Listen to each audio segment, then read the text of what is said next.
여러분 안녕하십니까? 여수 MBC 뉴스투데이입니다. 여수광양 항만공사의 부채가 감소하고 있지만 영업이익으로 이자 비용을 감당하지 못하는 것으로 나타났습니다. 최근 국회 예산정책처의 보고서에 따르면 지난해 여수광양 항만공사의 부채는 6,710억 원으로 전년 8,410억 원보다 20% 가까이 감소했습니다.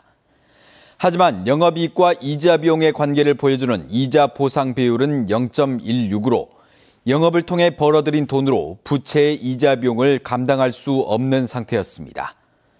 여수광양 항만공사는 이에 대해 올해도 1,000억 원에 가까운 부채를 줄일 수 있을 것으로 보인다고 밝혔습니다.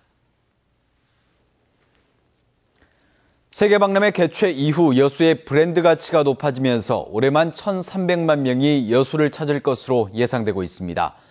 하지만 관광시설이나 수용태세는 개선해야 할 점이 많다는 목소리가 높습니다. 김종태 기자가 취재했습니다. 지난해 12월 개통한 여수 돌산 해상 케이블카. 전국 최초로 바다를 가로지르는 케이블카로 운영 10개월 만에 150만 명이 넘는 관광객이 이용했습니다. 하지만 탑승객 증가로 인한 주차난은 여러 방안 마련에도 불구하고 여전히 해결되지 못하고 있습니다. 이 같은 주차난 해소책으로 최근 케이블카 구간 연장이 거론되고 있습니다. 현재 돌산공원에서 자산공원으로 연결되는 1.5km 구간을 오동도를 거쳐 박람회장 스카이타워로 늘리자는 것입니다. 이렇게 되면 박람회장 내 넓은 주차장 부지를 활용할 수 있어 교통량 분산 효과가 높아진다는 얘기입니다. 이곳 자산공원에서 박람회장으로 케이블카 구간을 연장할 경우 구간이 다소 짧다는 관광객들의 아쉬움을 해소할 수 있다는 분석도 나오고 있습니다. 이 케이블카가 연장됨으로써 교통량 분산 효과는 물론 다소 거리에 짧다는 아쉬움을 가진 관광객들의 아쉬움을 달래줄 수 있어서 관광객들이 더 많이 여수를 찾지 않을까 싶습니다. 관광객 증가로 인한 식당과 숙박업소의 수용 태세도 점검 대상입니다.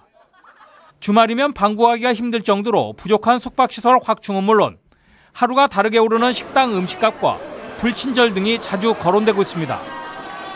늘어나는 관광객으로 인한 각종 쓰레기와 교통체증으로 시민들은 오히려 피해가 더 커졌다는 볼멘 소리마저 높습니다. 질이 낮아지고 그다음 가격이 높아지고 서비스가 나빠지면 과연 그런 관광객들이 다시 찾을 수 있겠냐라는 거죠. 그러기 위해서는 그것을 되돌리기 위해서는 자정 능력이 필요하고 관광객 증가에 맞춰 이들이 만족할 수 있는 지역 여건은 제대로 갖춰져 있는지, 이에 따른 주민들의 불편은 없는지 관광시설과 수용 태세에 대한 전반적인 점검이 필요해 보입니다. MBC 뉴스 김종태입니다. 여수시가 밤바다를 배경으로 한 야간 경관 사업을 강화하기로 했습니다.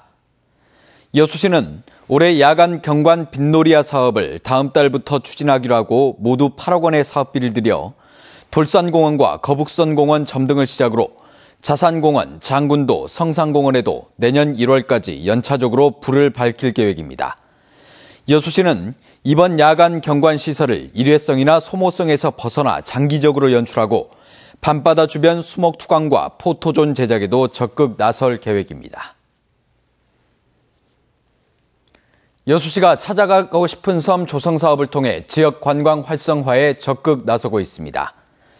여수시는 지난 2012년부터 6개년 사업으로 모두 100억 원의 사업비를 들여 화정면 개도에 체험센터와 해안 탐방로 개설을 마치고 백야도에도 특산품 판매장을 조성하고 있습니다.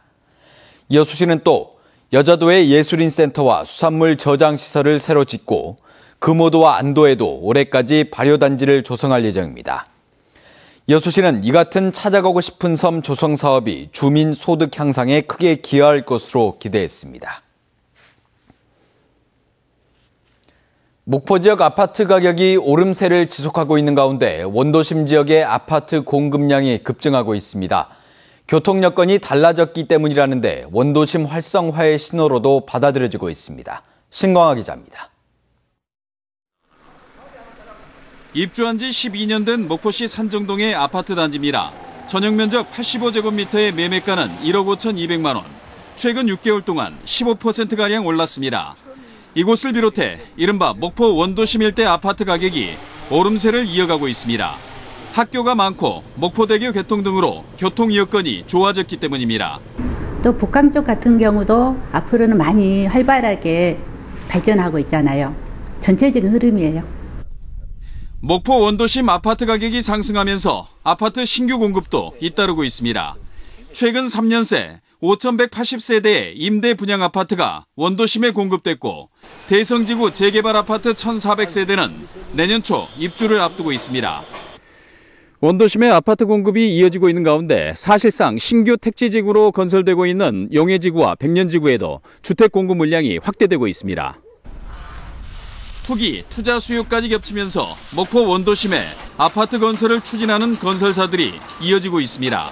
정주 여건이 개선되고 유동인구가 늘어남으로써 원도심에 많은 아파트가 지어짐으로써 원도심 활성화에 긍정적 효과가 있을 것으로 KTX 개통과 도시재생 사업 등으로 내부 교통 여건이 개선되고 있는 목포 원도심. 우수한 학군과 재개발 효과, 저평가된 땅값이 맞물리면서 아파트 공급이 더욱 늘어날 전망입니다. MBC 뉴스 신광하입니다. 네, 광주 시민이 만든 구단인 광주FC가 1부 리그 잔류를 확정지었습니다. 하지만 심각한 운영난에 시달리고 있어 당장 다음 달부터 선수들에게 줄 월급도 없는 상황입니다. 김인정 기자입니다. 승리의 여신은 광주FC의 편이었습니다.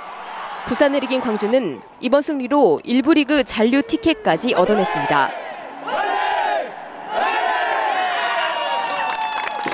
1부 리그 진입으로 돌풍을 일으킨 남기 1호가 어렵사리 일궈낸 쾌거였지만 달콤해야 할 승리의 뒷맛은 씁쓸합니다.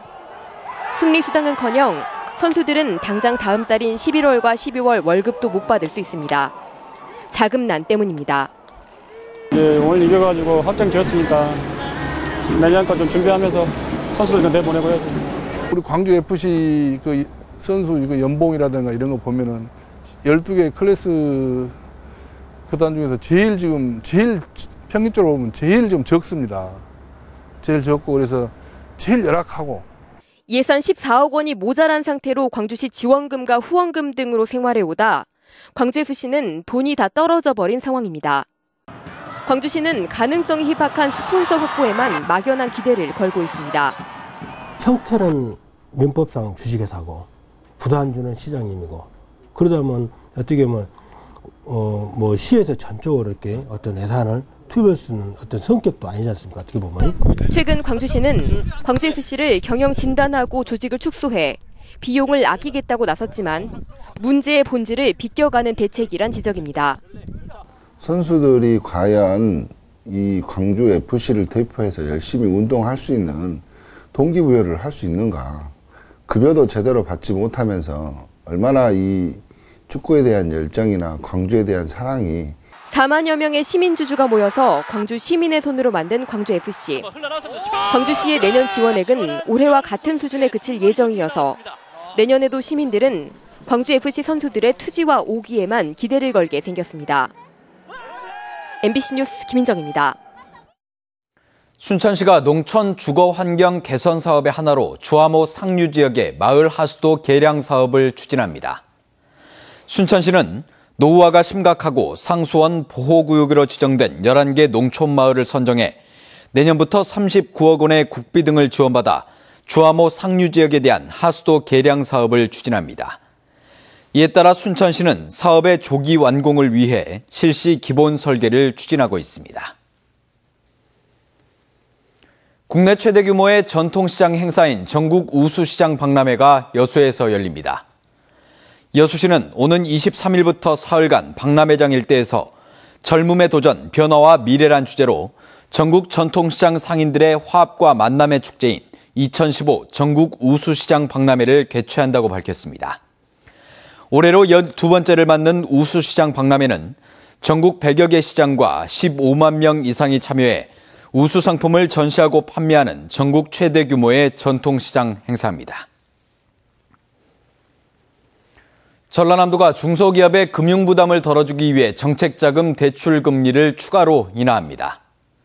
전라남도는 기업의 자금난을 고려해 정책자금 대출 이자를 지속적으로 인하하고 있는 가운데 지난해 하반기 3.66%에서 올해 3%로 인하한 데 이어 이번에 추가로 0.3%포인트 인하합니다. 전남 지역 중소기업에 대한 자금 지원 규모는 2,400억 원으로 전라남도는 도내 기업이 경쟁력을 갖출 수 있도록 자금, 기술, 수출 지원을 확대할 계획입니다. 광양시가 오는 24일부터 2015 인구주택 총조사를 실시합니다.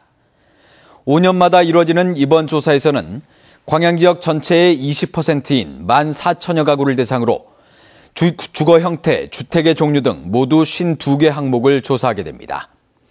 조사는 먼저 인터넷을 통해 진행되며 여기에 참여하지 않은 나머지 가구에 대해서는 조사원들이 직접 방문할 예정입니다.